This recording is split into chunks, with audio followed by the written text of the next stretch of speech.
Hello everyone, welcome back to our backyard garden.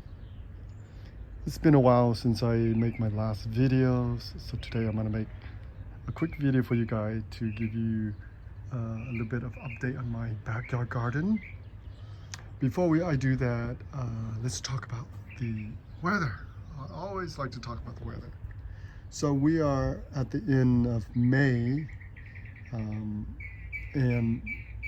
the weather is still kind of below average temperature. It's very nice. It's very cool. Typically in the morning, or at least half of the day, we have overcast, it's a cloudy day, and by midday or 2 p.m. in the afternoon, we have some sun.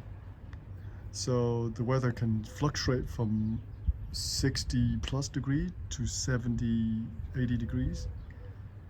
So at the time, this time of year, I think the weather is still kind of cool. It's kind of cool for June. But some of the plants do like that. Okay, so a lot of my potted plant here, Shamoya, they kind of like the cooler temperature. My soil here is very dry. We had good amount of rain this season, and look at this herbs here. It's just growing like crazy. I think this is rosemary, I think, right? Rosemary. Look at that, it's so beautiful. And this nasturtium here, it germinated in the springtime, so I just leave them, and it's starting to overgrow. I have a tiny little tomato cage here, 4 feet tomato cage here, and pretty much covered the entire cage, and it started going into the wall. Okay, so I had a volunteer tomato here, looked like a cherry tomato, so I trained it up to this trellis here. Oh, let me remove that. The trellis is about close over 6 feet tall, so it's starting to put out some fruit now. You can see there. Again, the soil is very dry here. So dry. It's also pretty much sandy. Very difficult to keep the nutrients, level, and the moisture level. It's very difficult. And here I planted chili pepper. I think this is Serrano. It's about 12 inches tall now. I planted a week ago. So now start putting flowers. Hopefully we'll get some fruit soon. This side, of course, it's my long-time basil plant. As you can see, the plant is really aged, and you can tell by the plant, the base of the plant, and the stalk is becoming more woody. But it doesn't matter, all he really cares really for the beautiful leaves. And this is extremely potent. The leaf is just, even when you touch it, the leaf smells so powerful. It's beautiful. And of course, my other chili plant here is also a long-time chili plant. I prune up a lot of them, so now it started growing. And then I have the same fennel. And all this here is Pirelli, the herbs. Look at how beautiful they grow. It's like almost 24 inches height, and how beautiful the leaves are. Because much better than the market. And look at this. The seeds are growing out. The plant's growing out. From the side of the house. It's crazy. But they do very well. As long as you give them some water, they'll do perfectly well. Look at how beautiful the leaves are. Look at this. And here, of course, last season I had some tomato. I have yellow pear here, I remember, and I have some red cherry tomato here. Obviously, all this tomato, just like the other one, they're all volunteer. So these are volunteers. I just left them the way they are and add some compost, and voila. Now they're about over 3.5 feet tall now.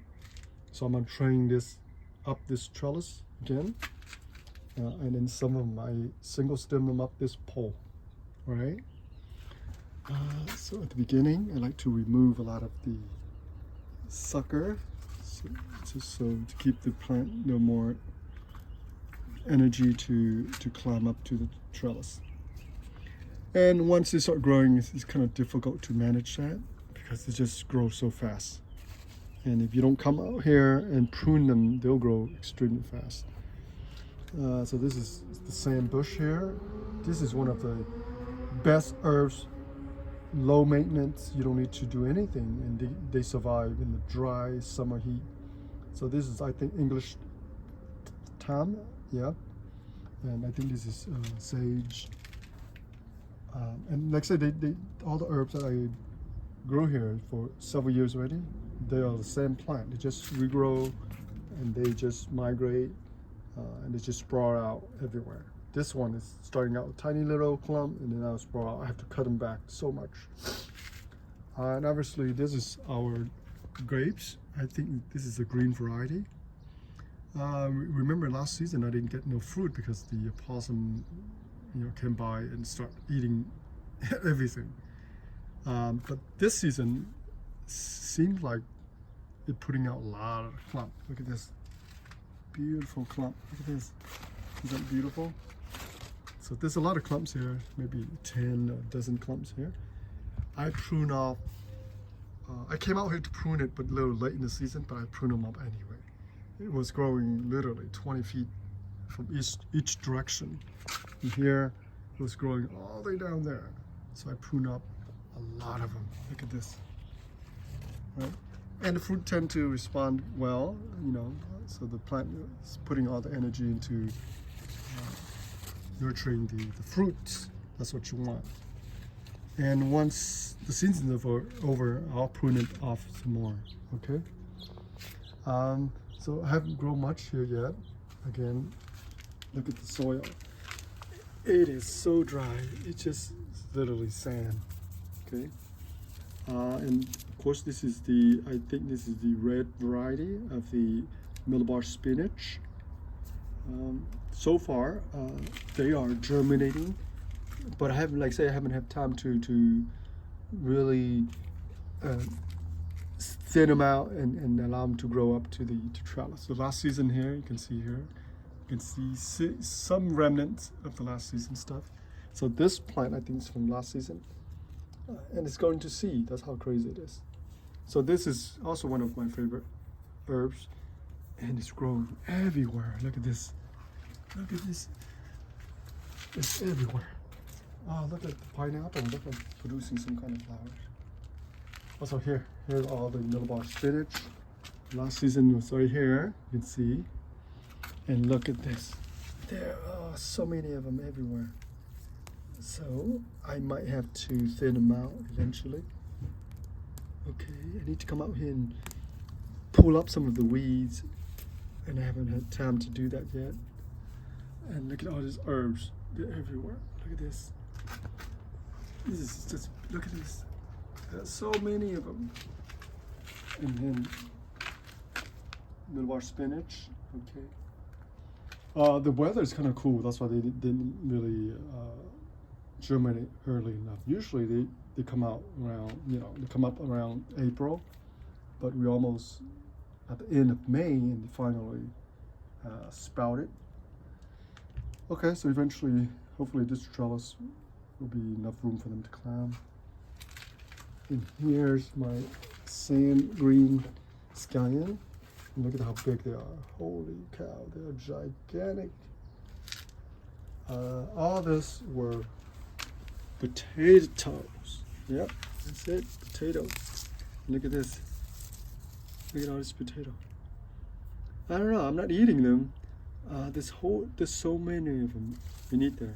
So what I'll do is I'll bury some of this again, and then they'll produce more potato plants. Okay. Oh, by the way, I put this mesh here. This little wire mesh. It's to protect the soil, so the cats and the opossum don't come by and dig things up. You can see here, this is one of the potato plant. I can tell you that. This is a bitter melon. Bitter melon. Look at the potato is everywhere. All this potato. Look at this. Everywhere. Okay. I planted them, I guess, several years ago, and I never really harvest them. So they continue to grow and they continue to to deposit the potato and it start growing again. Like I say, I need to come out here and do some weeding. All right, and finally here, those are bitter melon. Bitter melons require, good heat, 75 above, for them to do well, for them to grow and germinate. So I think we got a few hot days last week, and as you can see, they start sprouting. So, I'm gonna keep them the way they are. I'll just add some more compost and some organic fertilizer so they can have some nutrients to grow up to this trellis. Okay, and we also have some millibar spinach here, but I think the spinach will be overwhelmed by the bitter melon.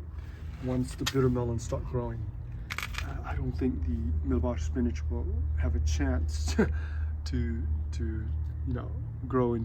climb up to this trellis, because I think the bitter melons are much prolific in terms of the ability to take over the trellis. All right, I have a lot of work to do. I'm gonna clean up this. Oh, look at this, so many seeds on the ground. You can see them. There's so many bitter melon seeds. So that's just some of the stuff I'm growing. Not very much. And then on the other side, I planted some lettuces for the season. That's nice, and the weather's, like say, the weather's nice and cool. The leafy greens are nice. You can grow them pretty easy. Let's see what else. Isn't it beautiful? Look at this. All right, so I want to show you a few more things. So here, probably gonna move some of the potted plant out, and I'll probably grow some dragon fruit here so they can climb up to this trellis. Yeah, that's probably gonna be a good plan to do. And then we also remove the lemon tree, this lemon tree here. It was pretty much infected with some kind of fungus, citrus fungus. So I decided to remove the entire plant, entire tree actually. And here, about a 6-pack of lettuces. They don't do too well, not as well as last season. I did harvest several times already. I did cut a lot of cutting here, but maybe I think it's too dry or something. They didn't do so well. So all this potted dragon fruit, I'm gonna start growing them and put them over there to grow them in the soil, in the ground. All right, and of course our compost bin, kitchen bin scrap. The worms just loving it in here. There's so much red worms in here. They're just loving the compost, the kitchen scrap vegetable. All right, and then of course I have a whole bunch of other potted plant. I'm growing a lot of succulents and cactuses. Again, these were all the nasturtiums. They flower, now they go to seed. You get all the seeds here, and eventually they'll deposit to the ground and they'll grow in the next generations of nasturtium. All right, so one more last thing is our longan tree. Right now it's producing a lot of flowers. You can see here, flowers everywhere. So that's it for our video for today.